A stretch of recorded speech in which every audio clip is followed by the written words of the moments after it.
కాపాడాలంటే, కాంగ్రెస్ పార్టీని రక్షించాలంటే ప్రజల్లో క్లారిటీ ఉండాలి. సర్వే చేస్తే 90 ఏళ్ల తర్వాత సర్వే చేసినా మీకు చెప్తే సప్పట్లు కొట్టేటోళ్ళు లేరు. పాలాభిషేకం నీకు లెస కొడుతున్నారు పడవ, నీ ఏతులు ఎక్కువైనాయి. సర్వే ఏడ ఎవరు కొట్టారు చెప్పు? సరే వాళ్ళ ఇంటికి ఇప్పుడు సర్వే చేస్తే ఇంటికి పోయినప్పుడు సప్పట్లు కొడతారా? ఏడా నువ్వే బీసీలో నెంబర్ పెట్టుకొని తిరగబడుతుంది. ఇంకెవడు సర్వే కొడతాడా?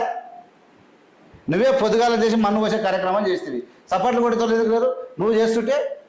నువ్వే మొత్తం తప్పుల తడక నువ్వు అరస్తూనే ఉంటుంది. మన మూతిగాలిన పిల్లి లేక నువ్వు అరిసేది, నువ్వు సపాట్లు కొట్టమంటావు. ఎవడు సపాట్లు కొడతాడు? ఇక నువ్వు కొట్టాల్సింది ఏందో ఏమో నాకు అర్థం కదా. బీసీ వర్గాలు ఎవరు నమ్మలే. మొన్న మాట్లాడి నన్ను దోషిగా నిలబెట్టారు. నువ్వు దోషివే చేసిరంటే విలనే అంటారు ఆ విషయంలో. విలనే అంటారు ఆ విషయంలో.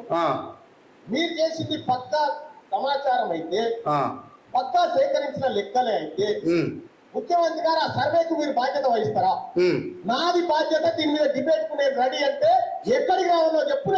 నేను ఏమన్నా అంటే దీన్నే తుపాకి రావని మాట్లాడరు. నీ తాడు లేదు, బొంగరం లేదు, నీ లెక్కలు లేవు, వంకాయ పుచ్చు లేదు. నువ్వు ఏతులు వాడి ఏతులు మాట్లాడు. ఏడికి రావాలి? ఏడికోసం నువ్వు రా. నేను ఛాలెంజ్ చేస్తున్నా, ఏవిఎం మీడియా సాక్షిగా నేను ఛాలెంజ్ చేస్తున్నా. నీ ఏం లెక్కలు ఉన్నాయి? రా. నీ ఏం దగ్గర what accountability you have? Where this government committed mistake, where the government is insulting the BCs intentionally. If you have any proof with you, come to AVM media. Otherwise I will come. Tell us, tell the people, I will question. ముఖ్యమంత్రి గారు రావాలి, ఏడికి రావాలంట. ఏమి లెక్కలు ఉన్నాయి నీకు అర్థం కాదు. ఏమైనా బిల్డప్ క్వశ్చన్ కాకపోతే ఏంది ఇది? నీ సర్వే తప్పని నిరూపిస్తావా? నేను కూడా సూచన చేసిన. నేను ఇది చూడు, దీన్ని అంటారు తుపాకీ రావడం అని అంతకమని ఉండేది. 6 సవ 3 సవ అని పిల్లవాడు తుపాకీ పెట్టుకొని మాట్లాడుతున్నాడు. నేను అది చేస్తా, ఇంకా 7 సంవత్సరాలు ముందర 3 సంవత్సరాలు మా మొత్తం కోట్ల భూమి, ఆస్తి బంగారం, టన్నులు ఏందో చెప్తారు. అట్లా ఉంది నీది. నువ్వు నిరూపిస్తావు లెక్క, నీ ఆధారం నువ్వు చేస్తావు లెక్క. నువ్వు అంటే రాష్ట్రం మొత్తం ప్రజల యొక్క బీసీల లెక్క నువ్వు చేస్తావు. నువ్వు ఎట్లా నిరూపిస్తావు నువ్వు అని అడుగుతున్నా. మళ్ళీ లెక్క పెడతావా? లేకుంటే కేసీఆర్ లెక్క తీసుకొని ఆమోదిస్తావా? లేకుంటే 2011 లెక్క తీసుకుంటావా? ఎప్పుడు లెక్క ఉందంటే ఆ లెక్క తీసుకుంటావా? ఎందుకు మరి తుపాకీ రామని మాటలు మళ్ళా నీకు? నువ్వు లెక్క చెప్తావా అంటున్నా. పోనీ ఒకవేళ బీసీలు ఒక 70% అని తెలియరు అనుకో, ఏం చేస్తావు? బీసీలు ఒక 70% అని తెలియరు అనుకో, ఓ 90% అని తెలియరు అనుకో, ఏం చేస్తావు అప్పుడు? నేను ముఖ్యమంత్రిని అయితే అంటావు, అంతే కదా. భారతీయుల బీసీ ఎస్సీ ఎస్టీల కన్నా అంబేద్కర్ గారు కులాంతర వివాహాలు జరగాలి, కులాలు పోవాలి, మతాలు పోవాలి, అందరు కలిసి ఉండాలి అంటే ఒక పిచ్చి అంటే బతుకు తెరువు కోసం కులాన్ని పట్టుకొని ఆట ఆడుకుంటారు. బతుకు తెరువు కోసం కులాలుగా బీసీ సంఘం అనే పేరు చెప్పి, ఆ సంఘం అనే పేరు చెప్పుకొని ప్రజలను పట్టించుకోకుండా ప్రజలను గడ్డ కలిపి ఎవరైనా బీసీ వస్తే మన ఇంట్లో కూడా రానియరు. ఈయన బీసీల పేరు చెప్పుకొని ఏం లేదు, కేసీఆర్ ఎట్లా తెలంగాణ పేరు చెప్పుకుంటా, నువ్వు బీసీల పేరు చెప్పుకుంటే బీసీలు ఎక్కువ కాబట్టి నేను లీడర్ అయితే ఎవడు సపోర్ట్ చేయడు, ప్రశ్నించేదని అయిపోయాయి. ఇదొక డ్రామా, ఇదొక స్టెప్ అన్నమాట. సరిదిద్దుకునే అవకాశం ఉంది, ప్రయత్నం చేయండి. తప్పు కాదనేటువంటి మాట చెప్తాను.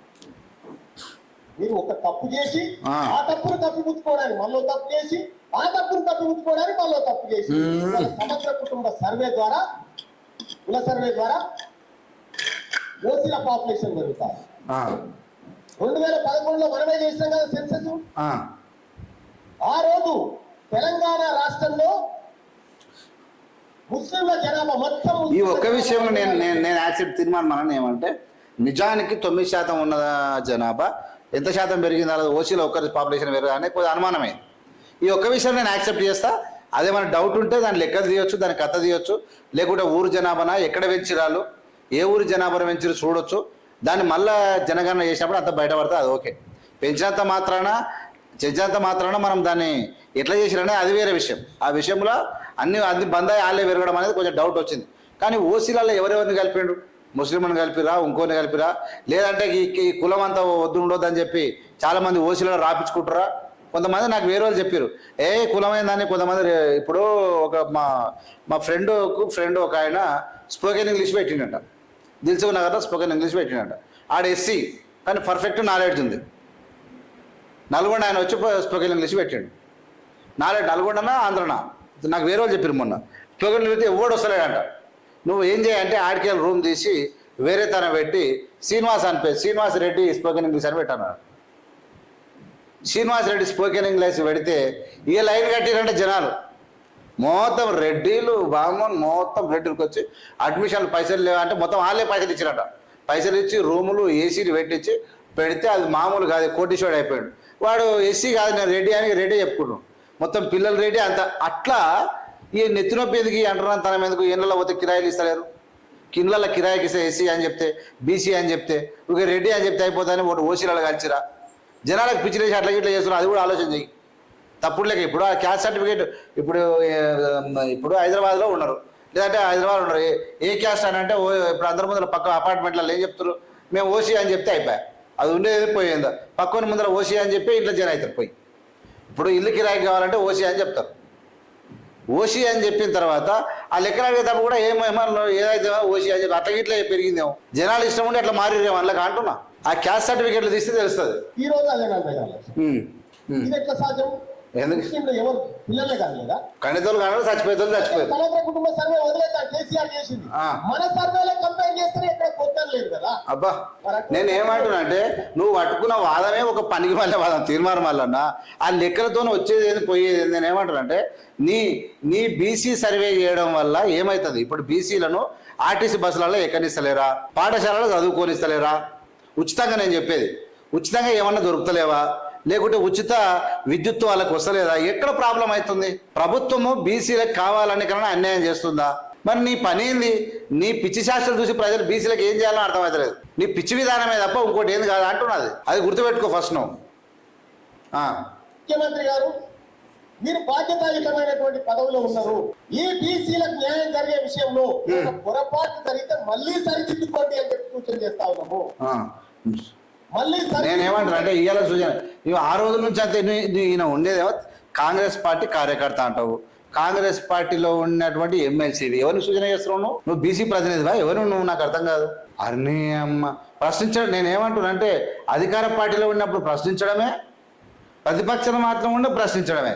అంటే నీ ఏదంటే చేయడానికి నీ అది అనుకున్నావా? ఎట్లా నీది నువ్వు టేకేదారికి ఇట్లా తీసుకున్నావా? అట్లా నిన్ను తీసుకొచ్చి నీకు పదవులు ఇచ్చి నేను నెత్తిలో పెట్టుకొని నీతో అందించుకుంటావు. మరి పార్టీ భలే ఉన్నది నీది కథ. మనది తప్పేమి కాదు. ఇవాళ తీర్మానం వల్ల సర్వేను వ్యతిరేకించిందంటే నేను కాంగ్రెస్ పార్టీలో చేరడానికి ఒకే ఒక్క కారణం అని చేరేటప్పుడు కూడా చెప్పినా లెక్క పెడతా బంద్ వచ్చి అవతారు ఒకే ఒక కారణం అంట. లేకపోతే నువ్వు కట్టలు కడుతుంటివి. నువ్వు నీ ఆశ ఏంది?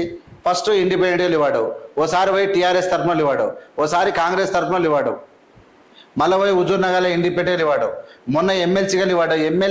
ఎమ్మెల్సీగా చేసినా డిపాజిట్లు కోల్పోయి మొన్న లాస్ట్ మూమెంట్లో సెకండ్ ప్లేస్కి వచ్చింది తీర్మానం మళ్ళీ అన్నారు. ఓకే జనాలు ఓకే అనుకున్నారు, తర్వాత వేసారు. దాని తర్వాత ఇప్పుడు గెలవని ఎట్టి పరిస్థితులు నన్ను గెలిస్తట్లే ఉద్దేశంతో నువ్వు పార్టీలకు వచ్చినావు. నీ బతుకు తెరువు కోసం వచ్చినావు. ఒకే ఒక నినాదంతో వచ్చినట్ట. ఆ నినాదం అంటే బీసీలో కులగణన చేస్తే అంటే వచ్చినట్ట. ఏమొస్తుంది దానివల్ల? కులగణన చేస్తే వచ్చేది ఏంటి చెప్పు? నీ రిజర్వేషన్లు పెరుగుతాయి అనుకుంటున్నావా? ఇప్పుడు 52% బీసీలు ఉన్నారు, 29% అమలు అవుతా ఉంది. ఏం మాట్లాడతావా?